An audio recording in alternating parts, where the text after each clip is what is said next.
I appreciate the Jeju Peace Institute for organizing this timely seminar because, as you know, currently Moon Jae-in government is trying to make end of war declaration as his perhaps his last legacy of his administration. But even though President Moon raised this issue several times, still there are a lot of controversy. So in today's seminar, we would like to look into some of the details about end of war declaration. Well, as a moderator, I would like to ask a panelist to focus on roughly three sets of questions. First set of questions is obviously why end of war declaration is important? What's the significance, or what's the meaning of this declaration? And why is this so controversial these days in Korea and overseas? And what are the some of the security implications for the Korean Peninsula? So that's the first set of questions. And secondly, of course, we need to look into what's the main position of each country, concerned countries, particularly South Korea, United States, and North Korea. What's their position about this end of war declaration, and how what difference exists out there? Excuse me. And lastly, third question is that what U.S. and Korea should work together to make end of war declaration as an important legacy of a Moon Jae-in administration, particularly given the president election coming in South Korea soon, and how U.S. and Korea work together in the future. And of course, the end of war declaration may be part of that collaboration. So this is roughly the questions that I have in mind to moderate this session. So without further ado, I would like to start today's seminar.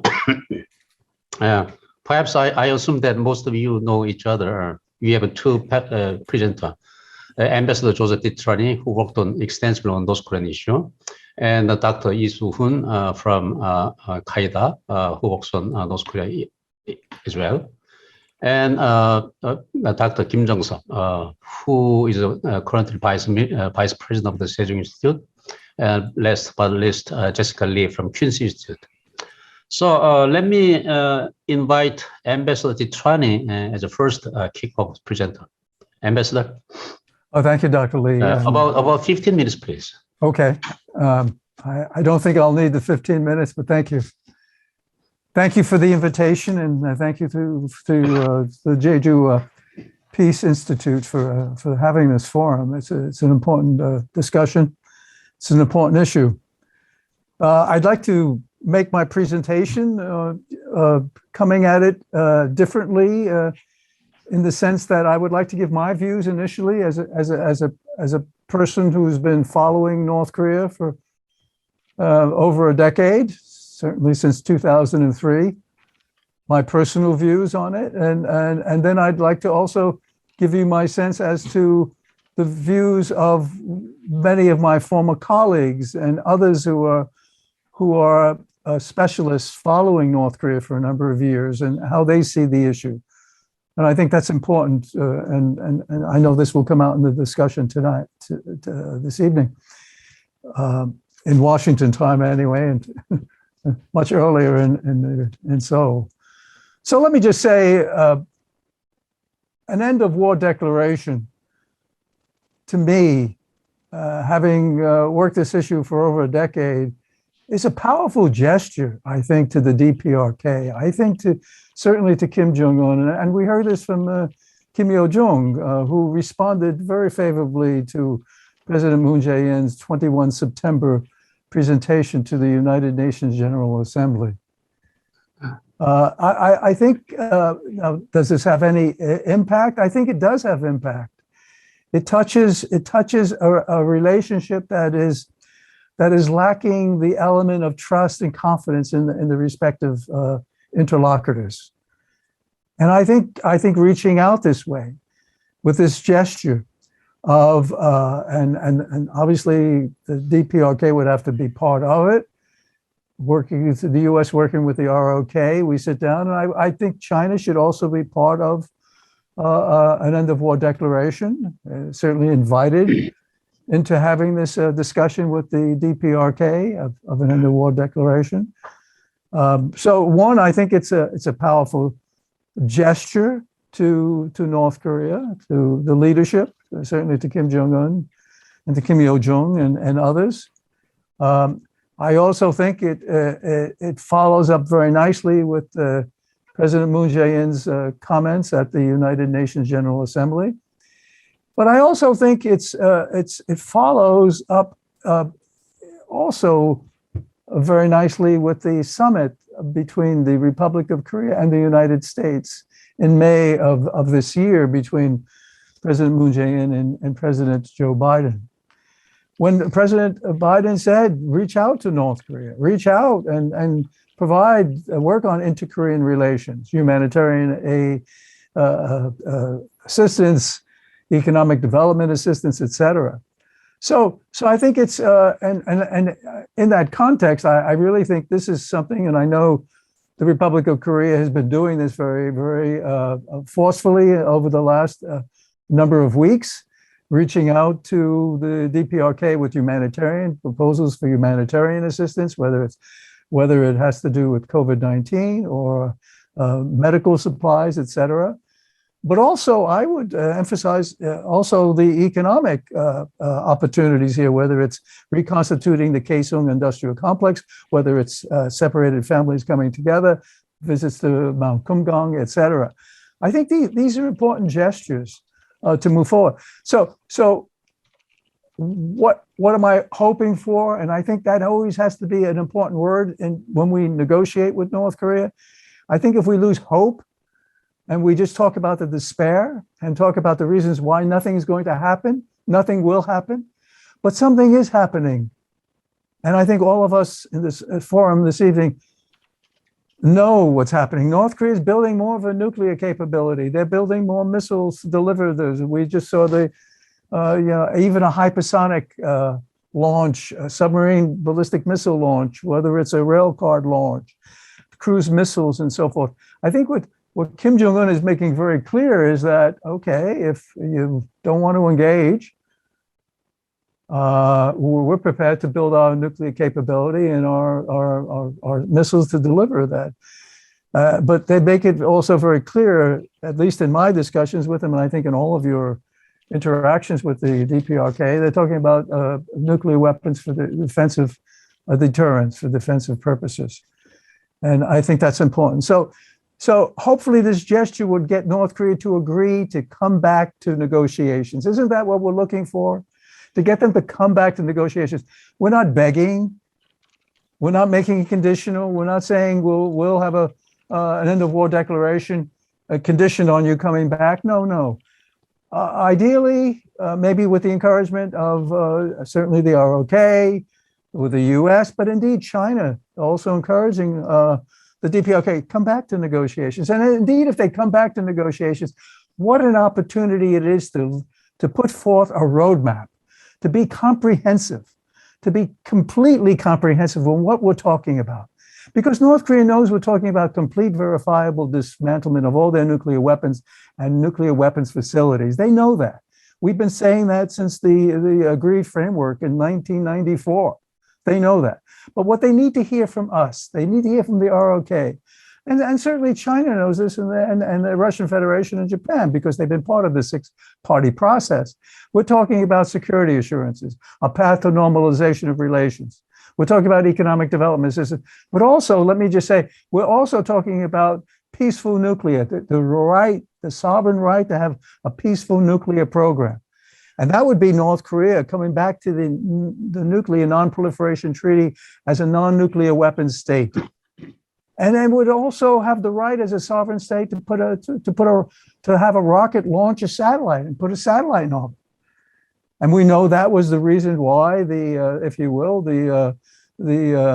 February 29th, 2012 Leap Day Agreement failed.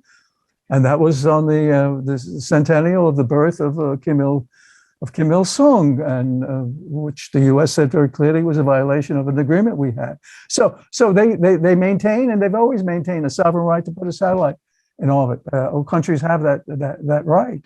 So if they hear a roadmap and they know it's actions for actions, and we're not asking for everything immediately, and in return they would be getting those deliverables that I just mentioned, but to include obviously a path to normalization of relations. But let me say this: if they do come back to negotiations, and let's assume that that's a good possibility, right?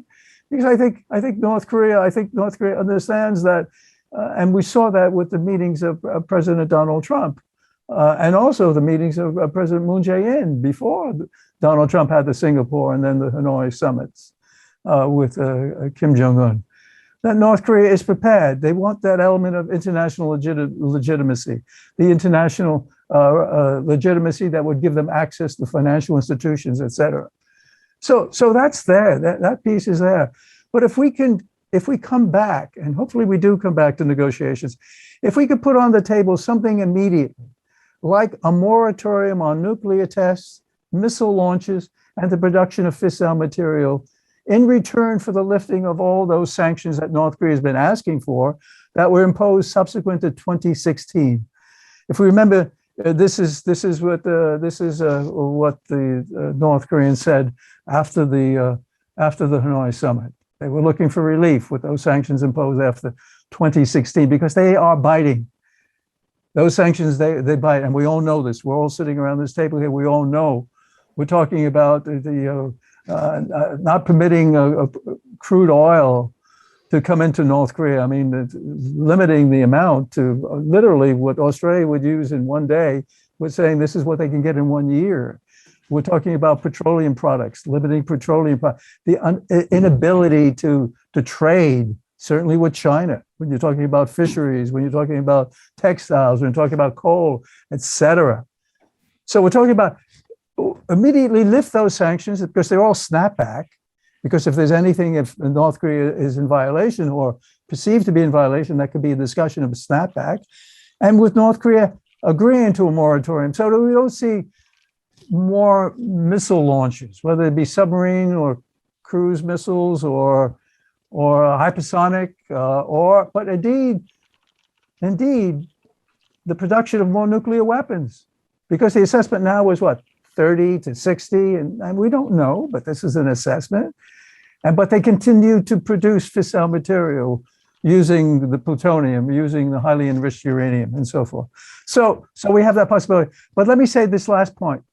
We also have this opportunity, if we sit down with North Korea, to tell them very clearly that any declaration, end of war declaration, does not include the American troops who are stationed in the Republic of Korea. It does not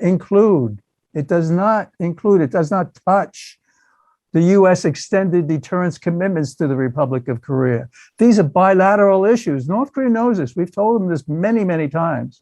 And this is one of the reasons why there's such opposition to moving forward with the declaration. Because let me just transition to what I think I hear from many of my former colleagues. When they say, why would you give them a declaration? Why would the Republic of Korea and the United States want to give them a declaration, an end of war declaration?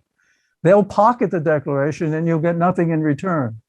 Or they'll take the declaration and then they'll say, well, then you don't need the US troops to be stationed in the Republic of Korea. And you don't need an extended deterrence commitment because it touches the nuclear part of the equation. And it gives them that license to move in those different directions. Because as many of my colleagues say, their intent is to get the Americans to be removed from the Republic of Korea, to take all the troops out and to nullify the extended deterrence commitments we have with the Republic of Korea. But indeed, if we do move with a declaration, and as I said up front, we would make it very clear what we've made very clear to North Korea. There's no ambiguity here. We've made this very clear to the DPRK that our bilateral relationships, the station of American troops, this is with an ally, the Republic of Korea, and then the extended deterrence commitment, this is with an ally, the Republic of Korea. It does not touch our negotiations with North Korea. I think they understand that. But there is significant opposition, I think, in the United States, because it's a gesture that they say is not necessary. The North Koreans will pocket it. The North Koreans will think that the tactics of basically of threatening to, if you will, have a missile launch or possibly a nuclear test, trying to intimidate, and then we return by giving them some deliverables to calm them down, to get them to behave in a more proper manner.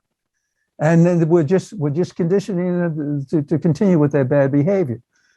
I don't subscribe to this at this moment. Maybe 5, 10, 15 years ago, maybe I would have said that, but I don't subscribe to that right now. But I think if we move forward now, I think there is an opportunity. And I think there is that element there, certainly in the Republic of Korea, led by President Moon Jae-in. Whether it's a legacy or not, this is significant. It is a significant move. It's a significant gesture. And if they come back to negotiations, that's a significant move in the right direction. And as we saw from Hanoi, we came very close in Hanoi, but it failed because it touched other elements. It was not only the Yongbyon plutonium facility and those other facilities, tritium and enriched uranium and the light water reactor, but it did not touch the other external facilities, the highly enriched uranium facility. And I think that's an important part. And that's what negotiations are all about. So if they come back, it's actions for actions. It's going to take time. They have a significant arsenal of nuclear weapons. They have a lot in process. And they're not just going to give it up easily. They've seen what happened to Gaddafi in Libya. They know what's being asked of them, and they're not going to go down that road. We know that. We've learned that. Why would we continue to do the same thing when we know it's not success? It's never been successful, and it will not be successful. So I'll end on this note. An end of war declaration at this impasse we're having with the DPRK is only a gesture. It's not conditioned. It's not me. It's a gesture. And if that gesture between the ROK and the United States, and hopefully China comes into that equation, it could bring North Korea back to negotiations, and we can move forward with a roadmap and an action for action basis and build some trust and confidence in this relationship. I think that's what we'll move forward. But I'll end on this note. There is significant opposition, I believe, in elements, certain elements in the United States. I know there was Congressman 22 yesterday sent a letter talking and certainly supporting an end of war declaration. I think that's positive. But I just read something today where those who were advocates of it are useful, quotes, useful idiots. I don't see myself as a useful idiot, but some people are even saying that about others who are advocates of it. So I think we need to move forward. And indeed, on my last point, I think this is also an opportunity for the Republic of Korea to move forward very aggressively, as you're doing now, but even more aggressively, I believe, on humanitarian aid to the DPRK and economic development assistance to the DPRK, to include not only Kaesong and the things I mentioned, but also connecting the rail lines. That is important. And I think that's an important message to get to the DPRK. I'll end on that. Thank you so much. Well, thank you very much. You gave us a very broad overview about end of war declaration. I absolutely agree. It can be a good starting point to resume dialogue with the DPRK. But as you mentioned, still there are a lot of controversy. Some people say good side of this declaration, but other people are quite concerned about some of the political and legal implication that will follow, like a USFK and status of the United Nations Command in Korea, something like that. So we will get that issue later in discussion. Thank you. And as our second presenter, Dr. Soohoon from KIDA, could you proceed? Good morning. My name is Soohoon Lee. I'm an Associate Research Fellow at KIDA. I'd like to thank Jeju Peace Institute for such a great opportunity to share my view with the colleagues of both Korea and the US. Today, I was asked to make a presentation on South Korea's End of the War Declaration and what it means to the ROK-US alliance and North Korea. Before I begin, I would like to emphasize that my presentation is based on my assessment as a scholar and a researcher, it does not reflect government's official position or the prospect. Right. As you can see, President Moon has made several international efforts regarding the end of the war declaration. President Moon addressed calls for a formal end to the Korean War at the United Nations General Assembly in September and visited Vatican to share his prospects of end of war declaration with Pope Francis. In a meeting with Secretary Blinken in early October, I believe, Foreign Minister Jung had also emphasized President Moon's proposal, end of the war declaration, would be a meaningful confidence-building measure to engage North Korea.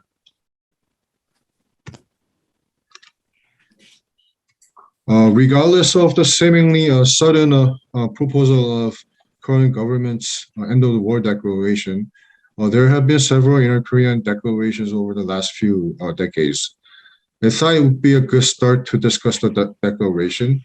There had been in 1972 the joint communique of 4th of July, and in 1991 there was inter-Korean basic agreement, and followed by the very first and historical inter-Korean summit in 2000 between the President Kim Dae-jung and Chairman Kim Jong-il. The June 15 joint declaration had been issued, and here the two leaders agreed to consolidate mutual trust and engage unification independently. In the 2007 joint summit declaration, President Roh Moo-hyun and North Korean Chairman Kim Jong-il had mentioned to replace the existing armistice agreement with the permanent peace regime. In 2018, President Moon had met with the North Korean leader and signed the Panmunjom Declaration, where the two agreed to cooperate on officially ending the Korean War to move towards a new era of the reconciliation, peace, and reunification. Pyongyang Joint Declaration in 2018 focused more on tangible steps to be taken in the military arena to reduce tension and build confidence building between the two Koreas. Although these have not all of them not been implemented, these measures have become the essential prerequisites, I think, prerequisites for the end of the war declaration. Focusing on peace regime on the peninsula, there have been several talks between two Koreas. In the inter-Korean high-level talks in 1991, two Koreas first talked about transforming the armistice into a solid state of peace. There have been several talks among the two Koreas, US, and China regarding a peace regime, but ended up not reaching a solid agreement. It was the Inter-Korean Summit in 2007 between President Roh and Chairman Kim that led to current government's call for end of war declaration. Here, two Koreas recognized the need to end the armistice and build a permanent peace regime, which leads to a discussion of this current end of war declaration. Yeah, I think it is important to understand the Korean Peninsula peace process, which is the foundation of President Moon's policy on North Korea, as well as the current agenda of end of war declaration. In his so-called Berlin speech or initiative in 2017, President Moon introduced Korean Peninsula Peace Initiative. In this speech, President Moon emphasized that South Korea would only pursue peace. It will guarantee the security of the North Korean regime after denuclearization, will work towards building a peace regime, draw a new economic map on the peninsula, and finally pursue non-political exchange and cooperation. The initiative had been followed by some meaningful results, such as participation of North Korea in the 2018 Pyeongchang Olympic and 3 inter-Korean summit meetings. 3 goals had been identified in the Korean Peninsula peace process. Through this effort, Moon government will first solve the North Korean nuclear issue and establish permanent peace. Second, developing sustainable inter-Korean relations. And third, realize a new economic community on the Korean Peninsula. I think the goals are listed in a sequential manner, where the second goal of sustainable inter-Korean relations is only possible through resolving North Korean nuclear issue. And once the two build sustainable relations, then there could be a realization of new economic community, which may become the gateway to the unification. The peace process has also laid out strategies. First, South Korea will take step-by-step approach constructive with the engagement and sanctions. And second, tackling the issues of inter-Korean relations and the North Korean nuclear threats simultaneously. It means that two Korea should engage trust building and at the same time draw support from the surrounding US and China. Third, ensure sustainability through institutionalization, which is mainly about making a basic agreement that would last in the future government. And lastly, laying the foundation for peaceful unification through mutually beneficial cooperation. They are the four strategies to pursue Korean Peninsula peace process, which is Moon government's policy on North Korea, as well as the foundation of the current agenda on the end of the war declaration. Panmunjom Declaration would be a good reference to discussing the government's position on the end of the war declaration. The declaration in 2018 reads, the two sides agreed to declare the end of the war this year. That marks the 65th anniversary of the Armistice Agreement, and actively promote the holding of trilateral meetings involving the two sides and the United States, or quadrilateral meetings involving the two sides, the United States and China, with the view to replace the Armistice Agreement with the peace agreement and establishing a permanent and solid peace regime. As it is said in the document, the end of war declaration will be followed by the replacement of the armistice with the peace agreement.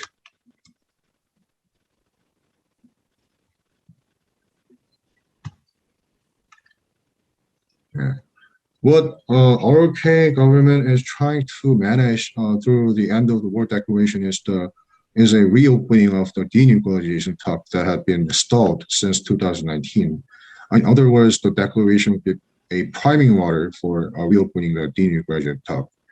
In this regard, the ROK government treats the end of the war declaration as an entrance to denuclearization, a gateway to peace of the peninsula, or it is the confidence building measure to engage the North Korea.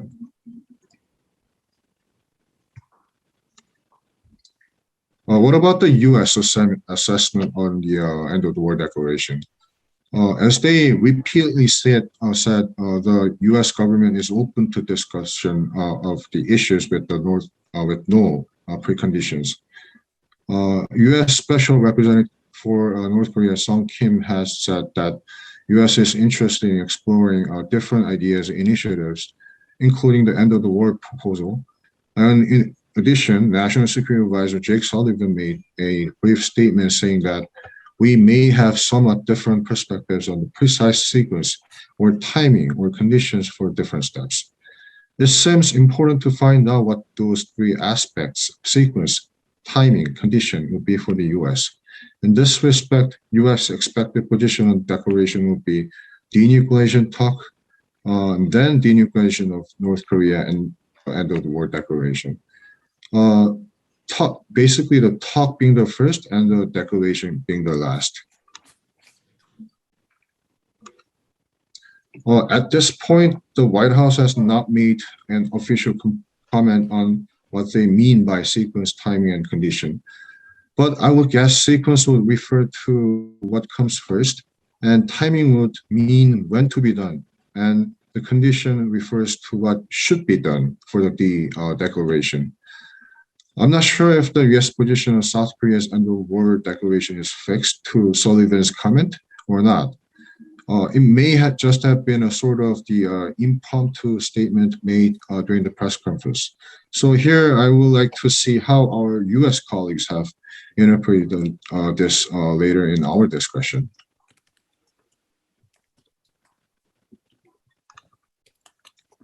North Korea's response is clear. Kim Yo-jong said the declaration is an interesting approach, but soon criticized the ROK-US joint exercise by saying US and South Korea are silent about their joint military exercises while taking issue with the North Korea's self-defensive activists.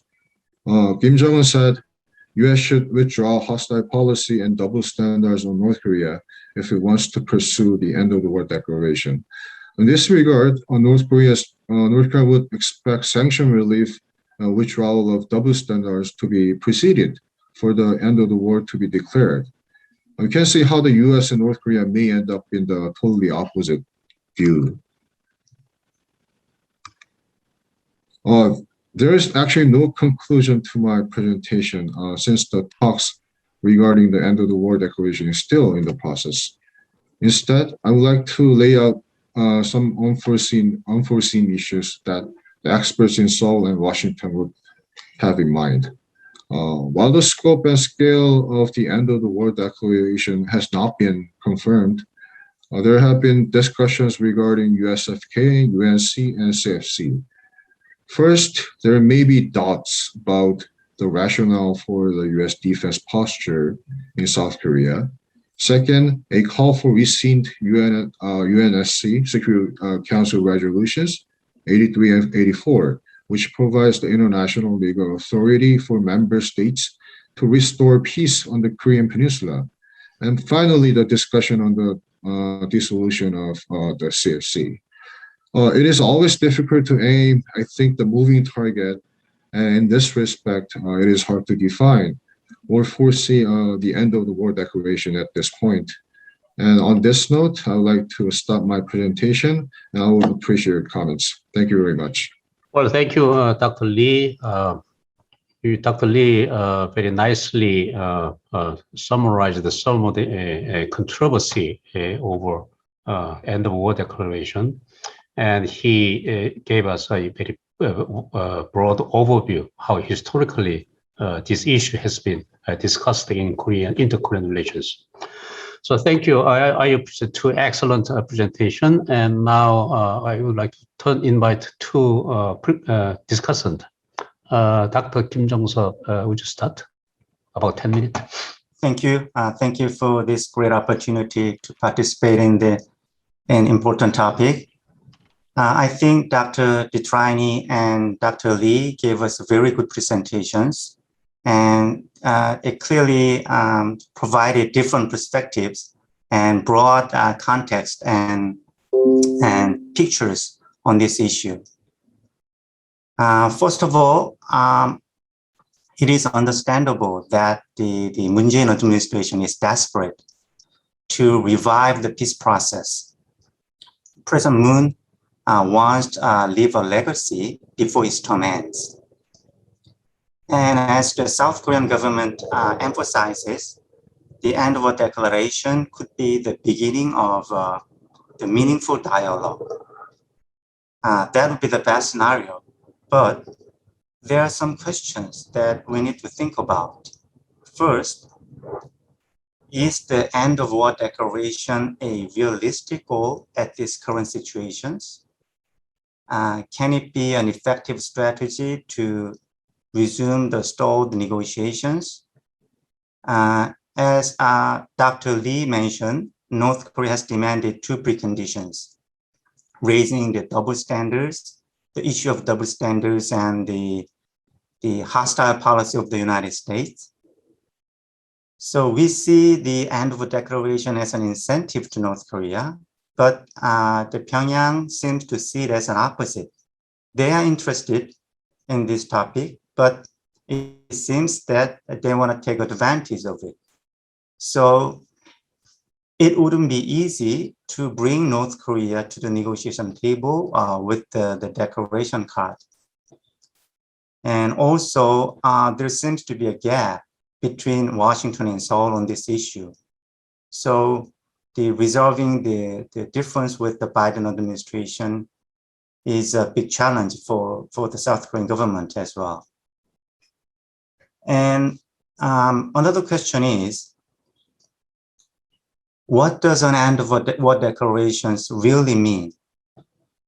And what effect would it have on inter-Korean relations and US-ROK alliance? Is it just the symbolic and the political declarations? And what kind of changes are likely to follow or should follow? So we need to have clear answers and messages to these questions. If not, the other parties, the United States, North Korea, and China, will be confused or suspicious about the motivations and implications of this issue.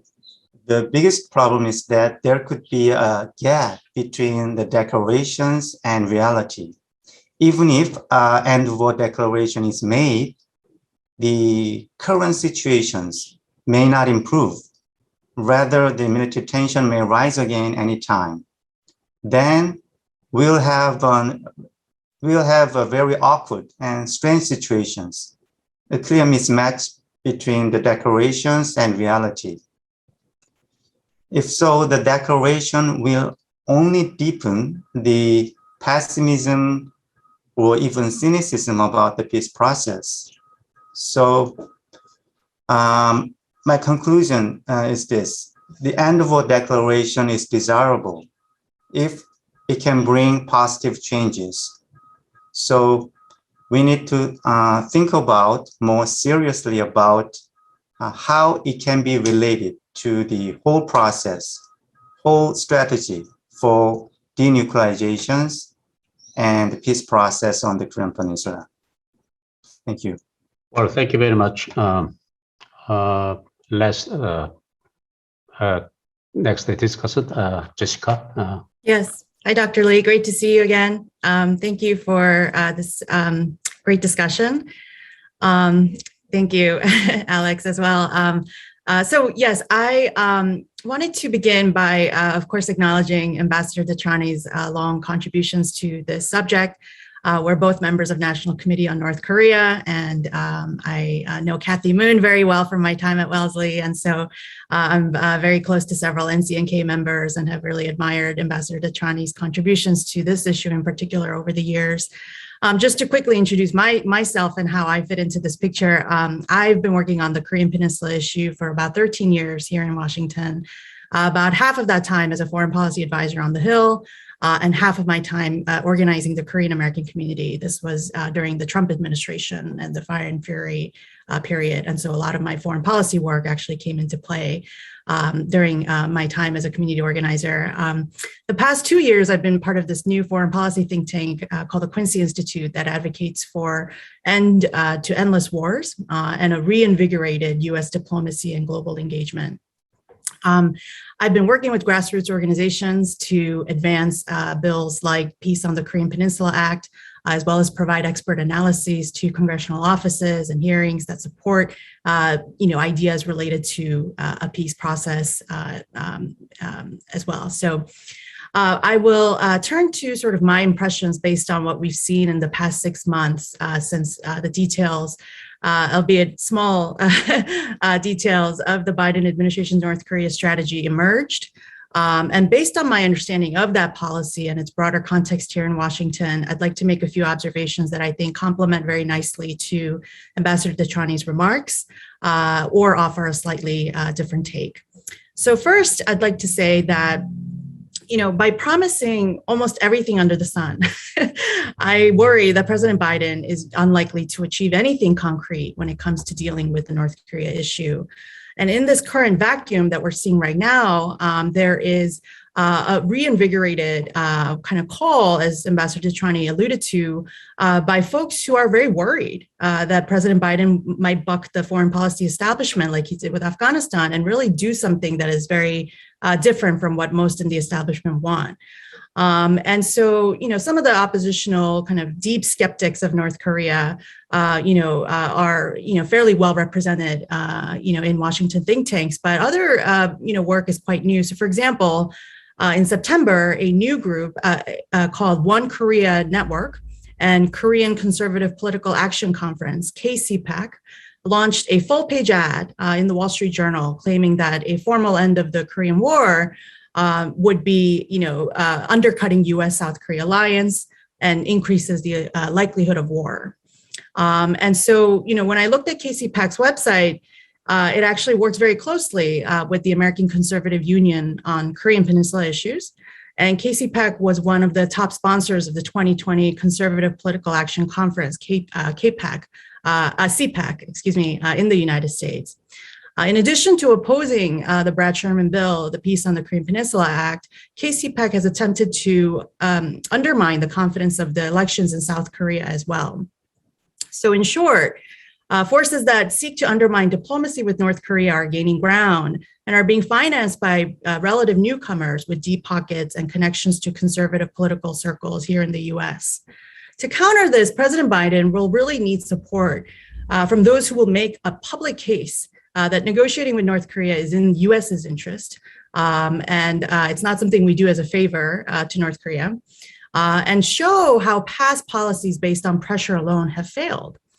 A strong showing by veterans who are seen as trusted voices on defense issues could also help blunt criticism from conservatives and others who, as Ambassador DeTrani said, might characterize folks who make these arguments as, useful idiots or people who are just so naive and out there. In fact, this is a very, rational perspective for Americans and American taxpayers to have.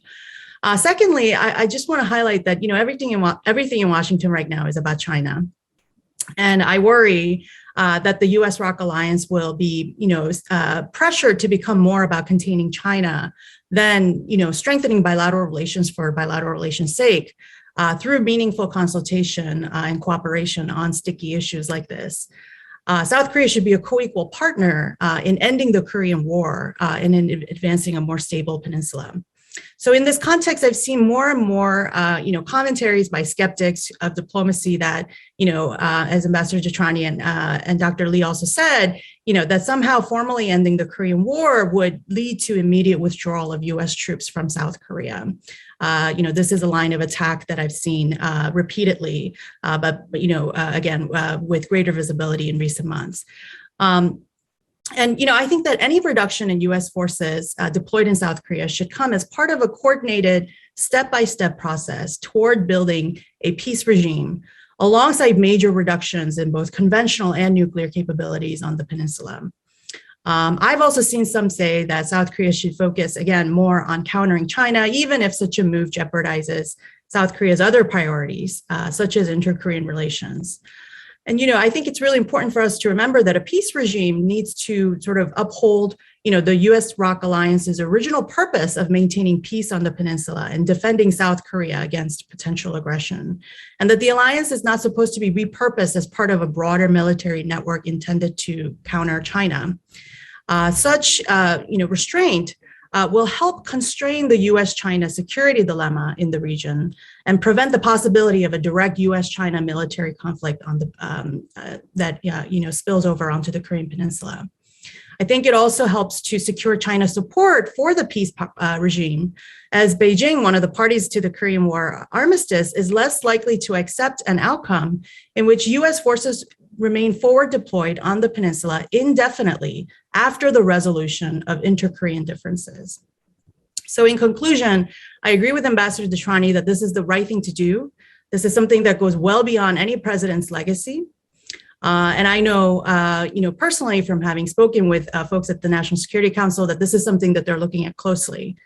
In an October 19th article that I wrote in Foreign Policy magazine, I made a case for why President Biden needs to begin this process of political normalization and all of the things that Ambassador DeTrani and Alex laid out, rather than let the fear-mongering really fill the vacuum of what has been a very overly cautious North Korea policy. And I think during this whole process, U.S. should make very clear its security commitment to South Korea through concrete political signaling and to be in locksteps with its ally to avoid the sort of awkward situation Dr. Jungsup Kim just noted. I think that's extremely important. I also agree with Dr. Kim that an end-of-war declaration at the end is very desirable if it can bring positive change. But at the same time, we need to be thinking about, as he said, all of the ways in which, these questions that have really not been addressed in 7 decades about, why U.S. presence is needed, and at what point, South Korea will be able to fully defend itself, and what U.S. as an ally should do to help its, partner. I think all of those questions need to be answered, and I think those things will be done between U.S. and South Korea. We just are too afraid to take the first step, and so.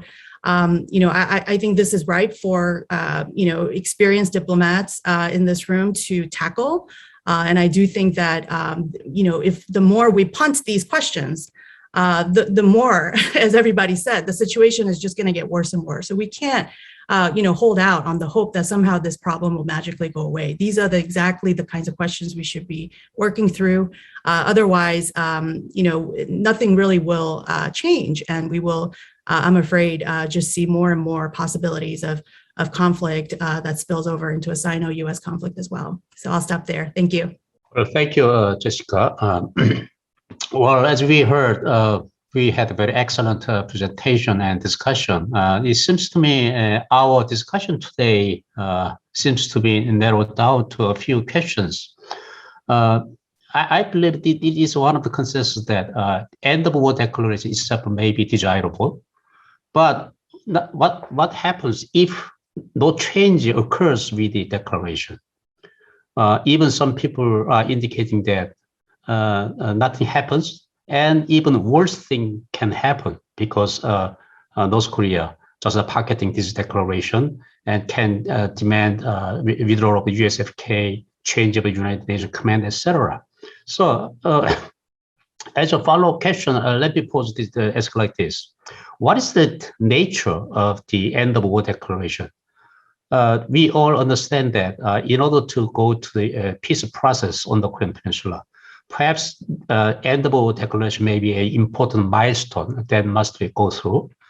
And is it just a gesture, or is it some sort of binding political and legal mechanism? So what's the basic nature? If it is just a declaration, or just a gesture, or some sort of a signal that North Korea should come back to the table, then why North Korea should accept this? So what is the basic nature of end of war declaration? What do you think? Could anybody start? I could just briefly, I don't think it's a legal binding document. It's as you said, it's a gesture. It's a confidence building gesture. It's now, obviously, when we get to a peace treaty for the United States, we would need the advice and consent of the Senate, and that's, that's a process. It's going to be, I would say, obviously contentious, given what's happening at the moment, but that's the process. But right now, with a declaration, it's something that, and as Dr. Lee indicated, there have been a number of declarations, and most recently the Panmunjom Declaration in 2018, with peace and reconciliation between, the North and South, from President Moon Jae-in and Chairman Kim Jong-un. So that's a positive, I think, a very positive gesture, a confidence-building gesture to the North. Now, if the North doesn't do anything with it, we've shown, I'll use the word, goodwill. We've shown our willingness to be as flexible as we can. And I think we have to feel good about ourselves also here, that we're doing something that, I don't want to use the word moral, but that is morally correct, that we're trying to find a resolution so that, 23 million people, we've seen over 40% of the population malnourished, based on the United Nations and the DPRK study looking at these issues. We've seen how COVID-19 has affected the people in the North. I mean, there are significant humanitarian issues, in addition to geostrategic issues, in addition to issues that affect the security of the Republic of Korea immediately as we speak, not only on the nuclear side, but the conventional side, what the North Koreans have in the Kaesong Heights, with conventional weapons that could do great devastation to the Seoul area and its inhabitants. So briefly, yeah, I think it's a confidence building gesture. It doesn't have the legal implications, but it indicates that we want to continue the process in a meaningful way. We want to be as flexible. And if it lends itself to a good resolution, so be it. If it doesn't, we're not giving anything. The North can say anything they want about the US troops leaving. But the truth of the matter is, at all my negotiations with the North, I've never heard them tell me that. I've never heard them say, we want the American troops out of the Republic of Korea. We want you to abrogate the extended deterrence commitments. I've never heard that. So if that's there, so they could say it, but that's it doesn't have any impact. Okay, thank you. I think, yes, I agree with Dr. DeTrani. The EndoftheWar Declaration is it's not legally binding. It's mainly the political declarations. But if nothing happens, it is strange. Something should follow after the EndoftheWar Declarations. As Dr. DeTrani said, that EndoftheWar Declaration has nothing to do with the US forces in Korea or the UNC issues. So, but some kind of changes, positive changes should follow, such as we need to see the changes in the arms race between North and South Korea. At least the both sides, especially North Korea, should refrain from making some provocative their military actions. So after the EndoftheWar Declaration, that kind of positive signs and environment should follow. But the question is, how can we make that happen? So can we make that happen only with the declarations? So that's the questions. Well, I guess. Yeah, Dr. Lee.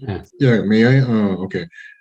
So I guess what we are focusing on is the afterwards, like the day after this declaration. I think we talked about the declaration itself is confidence building gesture or important milestone, but I think there should be a solid guideline or scenario, or at least the prospects, different kind of scenarios. Once the declaration is out, what would be the prospect of the North Korea or the Korean Peninsula? I think that's the type of the discussions I think we should engage. And I don't have the clear picture, but now I'm actually in DC, Washington DC. I had participated in a couple of the meetings in think tanks in DC, and please correct me if I'm wrong. I think both Ambassador and Jessica is also in DC, but sort of the feeling and the vibe that I felt over the past few days was that Biden administration and administration is both the state and defense. I think they're preoccupied with much of the domestic matters now. So, which means we often say, is Korean problem or North Korean problem a priority for the Biden administration? Probably not, right? If not domestic matter, it will be a policy on China, which comes first on their table. So I think in that respect, EndoftheWar Declaration by South Korea and how US handles on the other side, it's really the matter of the timing, I think.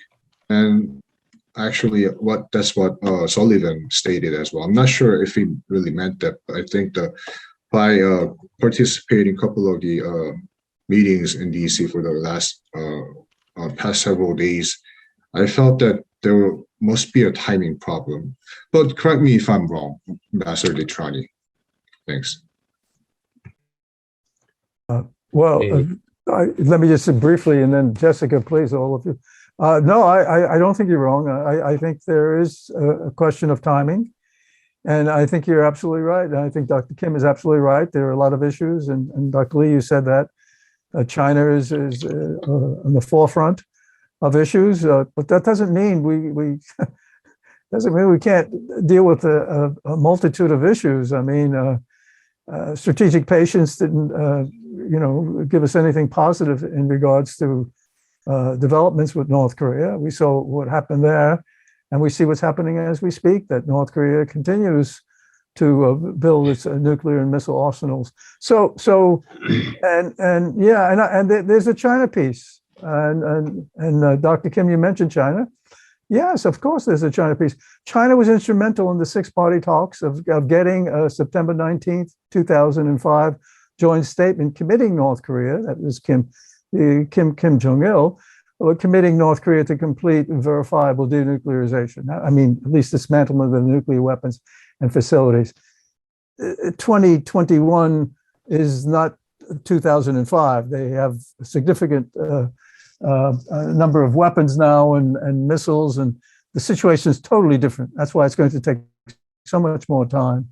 But that's why we need to bring China into this equation, obviously. I mean, I think China has a lot of influence. I mean, North Korea economically is tethered to China, and China, I think, agrees with all of us on the complete verifiable denuclearization, but giving North Korea the security assurances and the deliverables that they need in that process. And that's what I think this gesture, confidence building gesture, we would hope to see a follow-on. Yes, the follow-on would be resumption of the negotiations, where we could sit down and resume negotiations. And the first thing should be a moratorium, I would think, on missile launches and nuclear tests and building more fissile material for nuclear weapons. And we have to give North Korea something in return. That's that element of actions for actions. And that could be, obviously, sanctions relief and other things. So, yeah, I mean, there are plans, but I think this is all very doable. I mean, I have to admit, I'm a little disappointed that we're not more forward-leaning, and it's not a question of President Moon Jae-in's timelines to May in the elections. On the contrary, I'm not speaking obviously for the ROK or President Moon Jae-in, but this is something that the Republic of Korea has been pursuing for some time. Not only the Moon administration, Nomu Yoon was mentioned before this, and so forth. So my point is, I think there's an opportunity here for us to show goodwill, and if it doesn't lead to anything, what have we lost? I mean, what have we given up?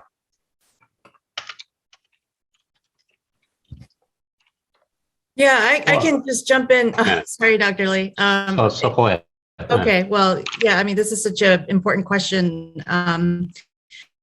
I mean, as everyone said, it is a declaration, it has no legal status. I've really seen it as a catalyst that will get the conversation going to be able to tackle increasingly more difficult problems. So this is not like, okay, I checked the box, I did it. Now if we just go back to, doing whatever we were doing, it would be the beginning of a as Ambassador just said, resumption of talks, opening of liaison offices potentially, and really slowly getting it to a place where the countries involved can actually tackle the biggest and the thorniest issues at hand. So while it's not legally binding, I do think it's incredibly important first step. I think, it's, I take Ambassador DeTrani's point just now that we need to be bold and really forward looking. I mean, that's what drives my work. I mean, otherwise I would go nuts because this is such an intractable problem to work on in Washington. There's no country that's, less popular than North Korea. So saying anything that's even remotely sounding favorable or, even handed on this issue gets you labeled very quickly. It's a very, very difficult issue for Americans to work on in Washington. All that said, the point I wanted to make is that, I do think South Korean, government is doing what it can to really, build the pressure toward a diplomatic, resolution. But it is really difficult, as everyone said, given all the situations, here in the United States.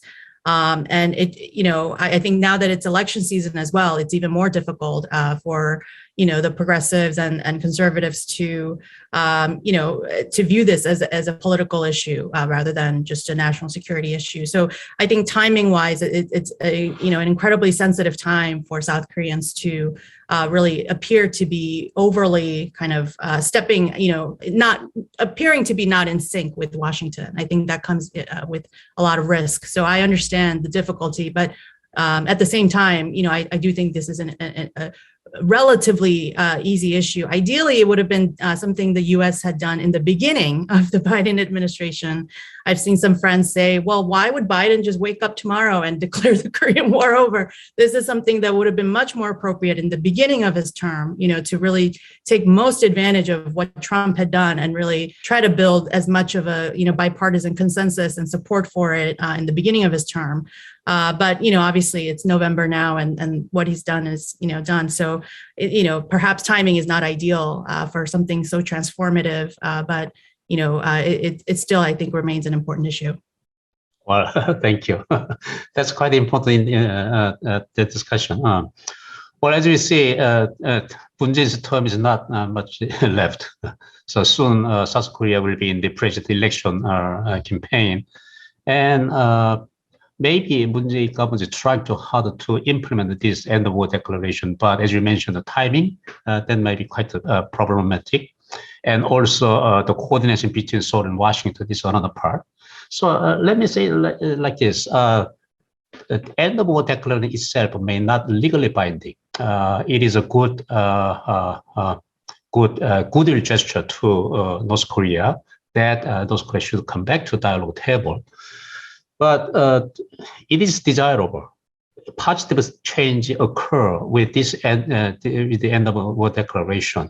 But even though nothing happens, we have nothing to lose. So in that sense, it is a good gesture and worth trying. But the problem is that because Moon Jae-in's term is not left much, and but at the end of the administration, it may not be a good, very adventuristic venture in pursuing in the end of his term. So having said that, let me ask you another question. That's our South Korean and US position. But how North Korea will accept this end-of-war declaration discussion? Will North Korea accept it? Is it just nothing but a good gesture? Why North Korea should come to the agree with the end-of-war declaration? What is the North Korean price tag of this end-of-war declaration? What do you think? Yeah, that's the important questions. What does North Korea want? Do they want end-of-war declarations? No, I don't think so. I think what they want the most is the sanction relief. So if we really want to resume dialogue, more effective way to bring North Korea to the negotiation table is to send a signal that US is willing to ease sanctions. I mean, not unilaterally, but the signal is important. That's the powerful incentive to North Korea. So I'm happy to hear the voices like Dr. DeTrani. I'm frustrated with the long stalemate of this current situations. So we need to take a more active role. That's right. We are too cautious. So, but the more effective the strategy is to send the different signal. I mean, to use the sanction relief card rather than the end-of-war declarations. Yeah, that's my thought. So could I just respond to that, Dr. Kim? I understand what you're saying, and I agree that that's what North Korea wants. But we would just be, that's where I would support those who are more critical of this element of potential rapprochement, or even an end-of-war declaration, where it would seem like we're caving into North Korea. We're saying we want you to come back to the table so badly. We're going to give you sanctions relief, and they'll maybe pocket that, and they'll say, well, maybe then we need to talk about something else. I think North Korea understands we want to be level. We've had 27 years of negotiations with them. They know us, and I think we know them pretty well also. And they realize that sanctions are on the table. If they come back to negotiations, if they come back to a dialogue, of course sanctions are on the table. I mean, I don't think anyone would deny that. But it should not be conditional. We'll give you sanctions relief if you come back to negotiate. I don't think anyone wants to follow that playbook any longer. And some would say we've done that in the past. And that's why there's so much criticism now about giving anything to North Korea, for fear that we are basically,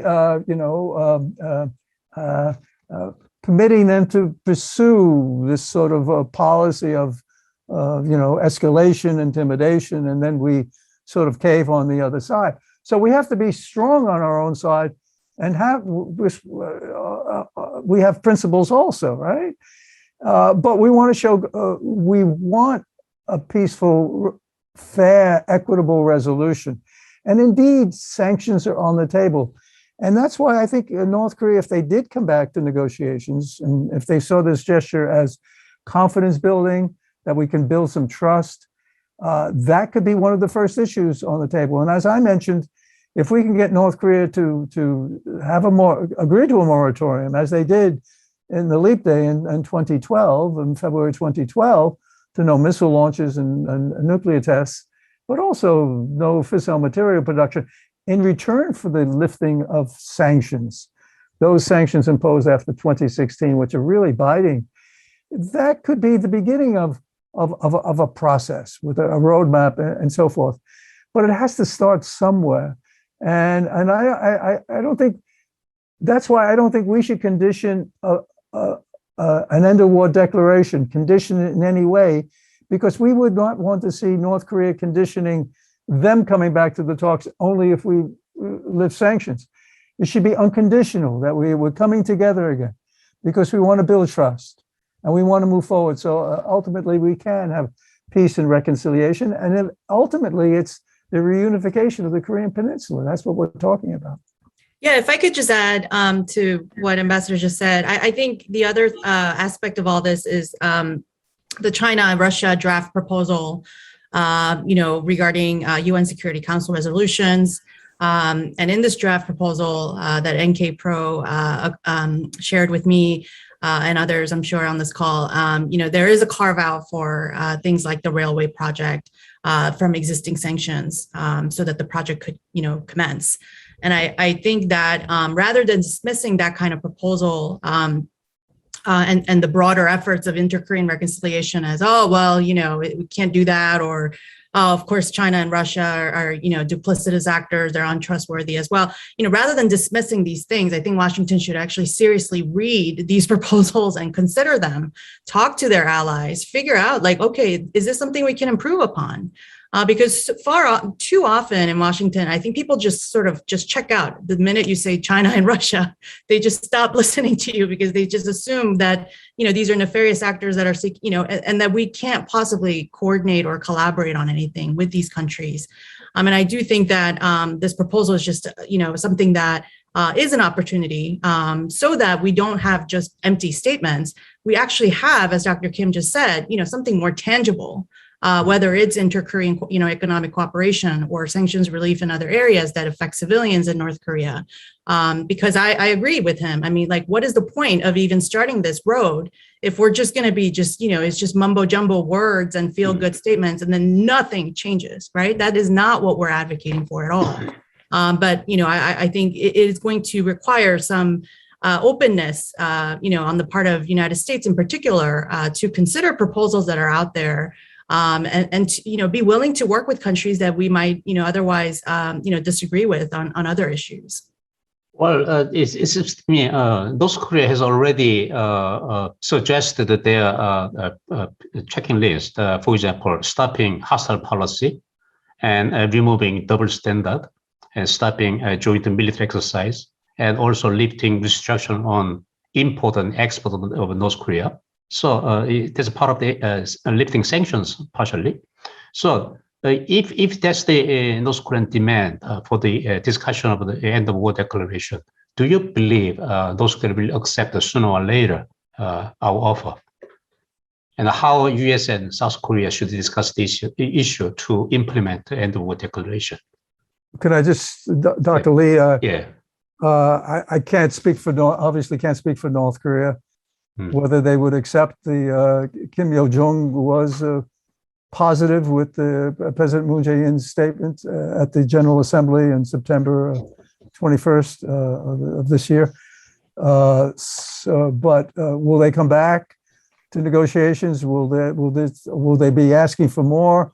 It's possible. It's even, some would say, likely. But that doesn't mean we can't be as forward-leaning as possible.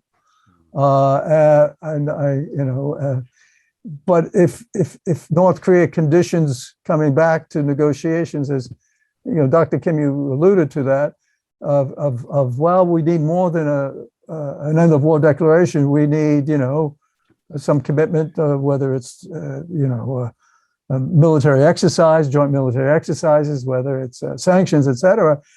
That's to be negotiated. That's why we have negotiations. I mean, that's what the whole process. That's why we've been stuck for 27 years. We come up to a point, and usually when we get to something that's difficult to address, or not to address, but difficult to resolve, we sort of walk away from each other, and then there's a hiatus of years while North Korea goes on and builds more nuclear weapons and nuclear tests, and we become more agitated with their behavior and with their statements that we have a hostile policy. We don't, they've yet to define the hostile policy, but nonetheless, as you, Dr. Lee, you said, it's a myriad of issues, obviously, the joint military exercises, sanctions, etc. Well, we can come up with a list also, but we don't want to go down that road. We want to go down a positive road, and I think that's what an end of war declaration is. It's the beginning of a positive road where we can go down something that's more constructive. And if North Korea doesn't respond favorably to it, we've tried. And doesn't mean we should stop trying. We should continue to try. And hopefully, I would think that other, besides the ROK in the United States, other countries like China, Japan, the Russian Federation, would be encouraging North Korea, Kim Jong-un, to be forward-leaning. We saw he was forward-leaning with President Donald Trump and President Moon Jae-in initially with the Panmunjom Declaration, and then at the Singapore summit he was very forward-leaning, and it fell apart in Hanoi. We know that. We know why it fell apart on the issue of sanctions and on the issue of those other facilities outside of Yongbyon. So that's what negotiations are about. So yeah, your questions are good, Dr. Lee, but I think this confidence-building gesture, I think, is timely and it's important, certainly at this moment. Well, I absolutely agree with your opinion that a hostile policy, double standard, joint military exercise, all these are very important topics that should be negotiated and discussed with North Korea in the long term. But in order to get into that positive road, anyway, we have to North Korea first to bring into the dialogue table. So how can we break the ice and bring North Korea into that positive road? That's the important, very difficult part, I think. Any other thought? Dr. Soohoon, do you have any thought on this issue? Not really. I don't have a specific perspective on that, but I do have a series of questions coming in, as I hear the presentation of the Ambassador DeTrani. And so we are pushing, of course, we can work on the statement and the declaration, and between the alliance, I'm sure there there's a room for development and also the communication for drafting the end of the war declaration.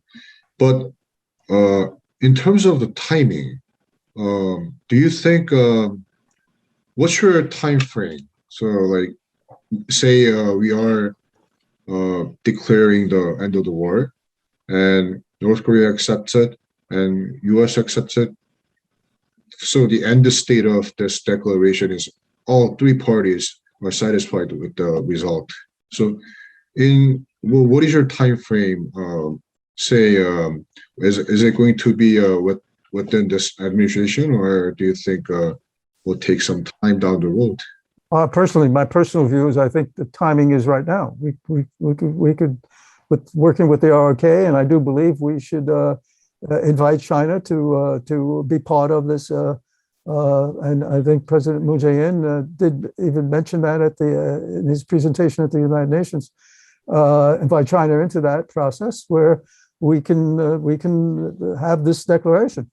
I mean, again, it's not a treaty, and as I mentioned earlier, advice and consent of the Senate is necessary for a peace treaty. That's going to be a much longer process. But as Jessica indicated, if they come back to negotiations, and this precipitates them coming back, there are gestures like a liaison office in our respective capitals. I mean, this is something we talked about in the year 2000. When Madeleine Albright, Secretary of State, had visited with Kim Jong-il, we were talking about liaison offices in our respective capitals. This is not new. This is 2021, and it's a different North Korea now, given the new leadership and what their capabilities are.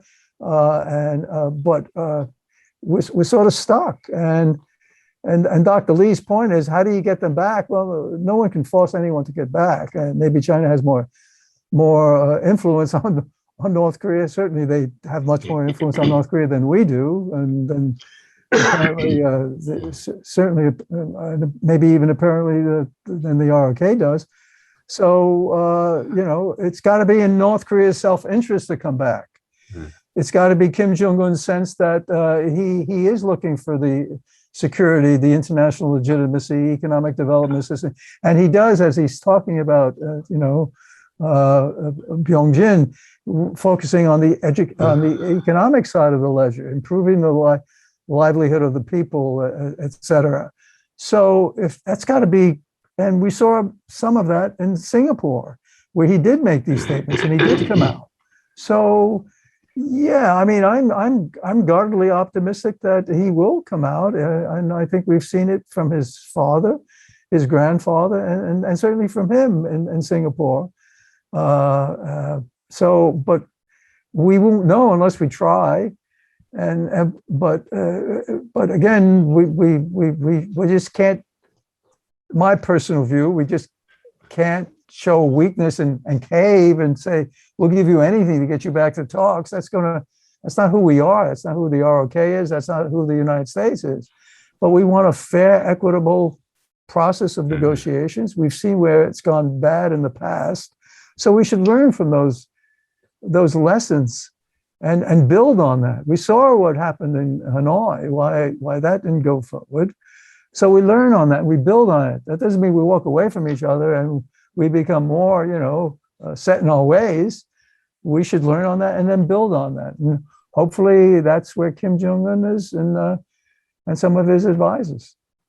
Yeah, why is North Korea not coming to the negotiation table? I think because they have a bad experience.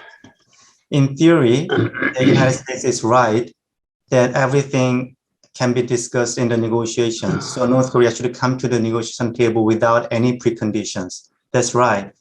But in North Korea, Kim Jong-un experienced the embarrassment in Hanoi. He thought at the time that the sanctions relief was on the table, but he had to come back to North Korea with empty-handed. So that's why I think he doesn't come to the negotiation table. He needs to see some kind of assurance or the signal from the United States So that's the one thing. And regarding the timing of the EndofWar Declaration, I think it's a little bit too early. If we take the step-by-step approach, there are many, the packages, the initial package, second packages. I think that the EndofWar Declaration should be second or third the packages, not the initial package. If we pursue the EndofWar Declaration at the initial package, and even if we succeeded, that the interval is too big, the declarations and the peace regime. In between, anything can happen. Anything bad can happen. Then it is very strange, and it is not. That the South Koreans are very disappointed with the negotiations, and many people has lost hope for the denuclearization process. I believe that we should not. We should keep engaging with North Korea, but that's the reality. That's the situation in Korea. So if the EndofWar declarations can get the situation worsen, then we should be careful when to try this the EndofWar declaration card. Okay, thank you. We have about 5 minutes left, and Dr. Kim, your last comment reminds me my last question. So right now, Moon Jae-in government believes that EndofWar Declaration may be an entrance to a long-term process of denuclearization. So EndofWar Declaration is an entrance, and exit is a denuclearization. But in order to get in the entrance, we need to have a minimum confidence that from entrance to exit, there is some likelihood that we can pass through that process. But what happens if we get in the entrance and get lost and nothing happens? So I think that's the kind of concern that we have. So how can Seoul and Washington coordinate put their position to have a minimum confidence that this entrance will successfully lead to the exit? So what's your thought? I just very briefly, I think if Seoul and Washington, and we've done this before and we continue to do it, I mean, we are close allies, and we agree on a roadmap. We agree on what we're talking about: security assurances, the lifting of sanctions, economic development assistance, peaceful nuclear, satellites, the sovereign right to put a satellite in orbit. If these are issues, and the joint statement, I refer my colleagues, and I know you're all very familiar with the joint statement of September 2005. This is what we formed a number of working groups that would look at issues like economic development assistance, security assurances. Different countries had the responsibility. So there are some templates out there that were, I think, very powerful. So we've done it, and I think as long as we agree, the ROK and the US agree, and we have always done that. We've always worked in lockstep, and that's the key. We have to make sure, and many say, and I don't disagree with the many who say this, North Korea would like to see a wedge between the US and the ROK on issues. We can never permit that to happen. It's never happened. So I think if we have a progressive, meaningful, strike the word progressive, a meaningful, substantive roadmap there that addresses the deliverables and the needs of North Korea. And some of that was discussed in Singapore and in the Panmunjom Declaration with President Moon Jae-in. So I think there's enough there that we could agree on a roadmap we believe will be acceptable to Kim Jong-un and embraced by Kim Jong-un. No, I agree with what Ambassador DeTrani just said, and one thing that I do think is important too is that it's really easy for folks in Washington to vilify North Korea because there is no North Korea voice in Washington, and those who dominate the space tend to be from human rights community. I have nothing but respect for people who work on human rights on North Korea issue, but at the same time, we also have this incredible vacuum, and so. What I think needs to happen, once an end of war declaration is made, and hopefully we transition to immediately to a multi-year, perhaps, negotiation of a peace treaty. And throughout this process toward building the institutions that lead to a peace regime, throughout this process, that we have more regular communication, so that we're not really like just reading tea leaves or just hearing from third party about what North Korea thinks. American public actually understands and comes to grips with how this is just in many respects, just like every other country on the planet, it is a country. It's not what we sometimes paint it to be. And we deal with many countries whose values we don't agree with, such as Saudi Arabia, Gulf countries, et cetera. So, North Korea seems to, exhibit a special place in Washington as a country we should not stoop to, to engage in. And so we need to break that, this very cocoon that we have built for ourselves, and to really force ourselves to contend with North Korea as it is, and so I think part of that, again, goes to having liaison offices, having more regular exchanges, so that, the idea of U.S. and North Korea having not just, okay relationship, but maybe even a good relationship down the line is something that's even within the realm of possibility. But right now, the atmosphere is just so hostile. And, the trajectory we're on right now, as I said, with the China piece is just so ideologically driven that, I worry that we're just not even going to really pay attention to whatever comes out of North Korea when we make these gestures. And I think that really needs to change. Well, thank you. It's almost time. And I believe we had a very excellent discussion today. So let me wrap up. The End of War Declaration as a goodwill to North Korea, it's desirable. But I hope this declaration will bring up some positive change on the part of North Korea. But nevertheless, let's not get too much discouraged, even though North Korea does not respond. Anyhow, but important point is that this is the timing. South Korea is in the president election race. So perhaps we need more policy sync between Seoul and Washington. And I hope South Korea's next government will continue discussing with Washington, D.C. over this issue. So once again, I appreciate all of you who attended today's seminar. And I indeed believe we had an excellent discussion today. And I appreciate Jeju Peace Institute for organizing this timely and wonderful seminar. Thank you all.